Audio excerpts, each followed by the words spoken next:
The Pacific Station, often referred to as the Pacific Squadron, was one of the geographical divisions into which the Royal Navy divided its worldwide responsibilities. Before 1837, it was called the South America Station. History. It was established in the early 19th century to support British interests along the eastern shores of the Pacific Ocean at Valparaiso, Chile. In 1834, the station hosted a visit by the survey ship Beagle on her second voyage. In 1837, the South America Station was renamed the Pacific Station. In 1843, George Paulet, captain of Carey's Fort, took her out from Valparaiso to Honolulu to demand the islands of the Kingdom of Hawaii for Britain. King Kamehameha III capitulated and signed the islands over to Paulet. In the summer of that year, Rear Admiral Richard Darton Thomas set out from Valparaiso in Dublin to rein Paulet in. On the 31st of July 1843, Thomas assured the king that the occupation was over and that there was no British claim over the islands. In 1842, Pandora was sent north to survey the coast of Vancouver Island and what would become the Esquimalt Royal Navy dockyard. During the survey trip, the crew of Pandora found that Esquimalt Harbor had a size and depth suited for use as a Royal Navy harbor. As tensions between Britain and America rose during the Oregon boundary dispute, a base at the southern end of Vancouver Island would help strengthen the British claim to all of the island.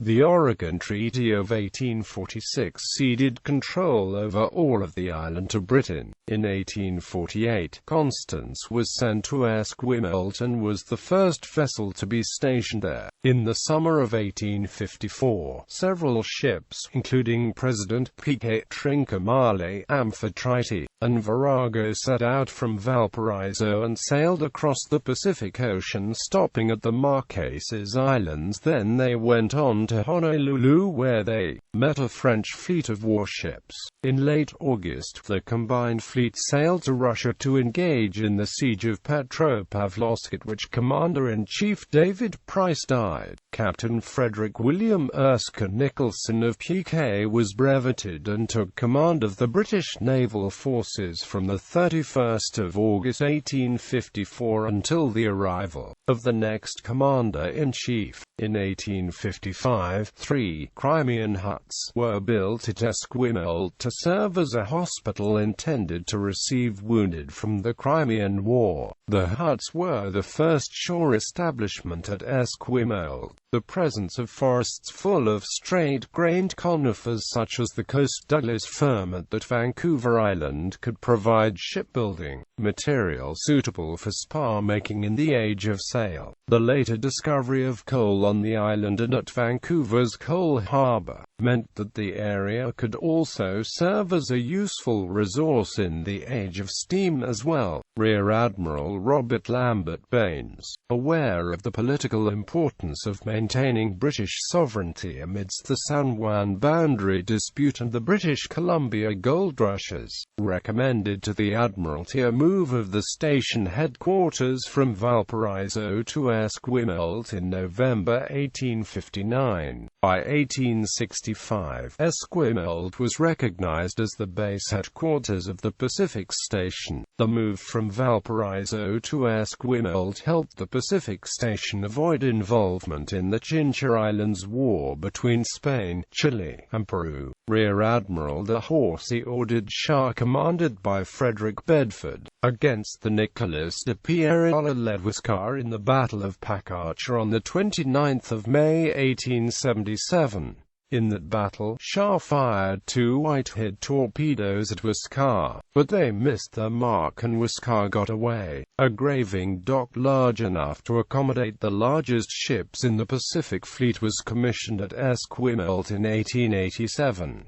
After a period of relaxing tensions meant that British interests in British Columbia were secured, the station was maintained to counter Russian ambitions in the Pacific. The station was also crucial in defending British Columbia from United States aggression during the Spanish-American War of 1898 and the contemporaneous Alaska boundary dispute, when the U.S. threatened to forcibly invade and annex British Columbia if its demands over Alaska were not met. By the end of the 19th century, improved communications, the signing of the Anglo-Japanese alliance and the need to concentrate warships in British waters to counter the developing German high seas fleet, meant that the station was closed down at sunset on 1 March 1905. Esquimalt Royal Navy Dockyard was transferred to the Canadian Department of Marine and Fisheries. The Pacific Station's responsibilities were divided between the China, Australia, and the North America and West Indies stations. After passage of the Naval Service Bill in 1910, there was a Canadian Naval Service that controlled the base at Esquimalt, and that service became the Royal Canadian Navy in 1911.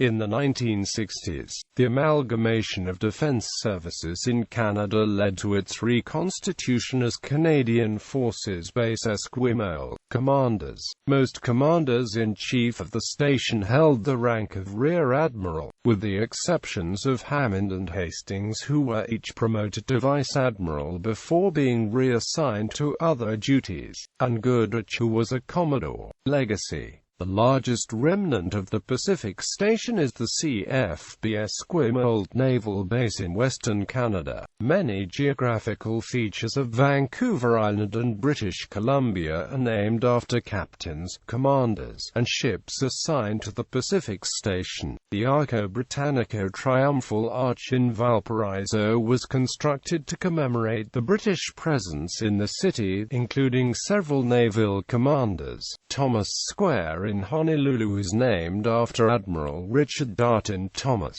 Although Union flags were flown over Hawaii as early as 1816, the current state flag of Hawaii design dates from the close of the Paulette Affair and features a British Union flag in its canton to commemorate the help that Thomas rendered the Kingdom of Hawaii. Charles Darwin's visits to Valparaiso, Cerro La Campana, and the Galapagos Islands led to publication of The Voyage of the Beagle, which, along with later works such as On the Origin of Species, helped to establish the field of evolutionary biology.